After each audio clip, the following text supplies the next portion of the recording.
यसु मसीह के कदमों पर गुनाहों के आंसू बहाकर हम गीतों को चूमते हुए आंखों में आंसू लिए क्या कर रहे हैं? क्या हम इबादत कर रहे हैं?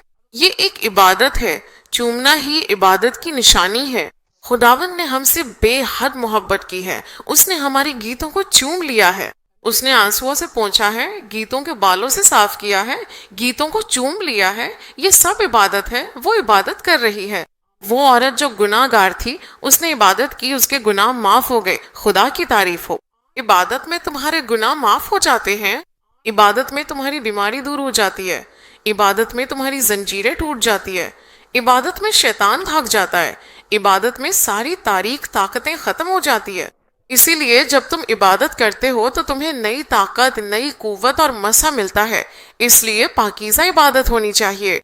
जिस खुदा की तुम इबादत कर रहे हो, उसकी अजमत और बड़ाई को अपनी जिंदगी में चखो, उसका तजर्बा करो और जान लो कि वो सबसे आला है। इबादत के जज्बे के साथ इस अजीम खुदा के करीब जाओ और उसकी हम्द करो।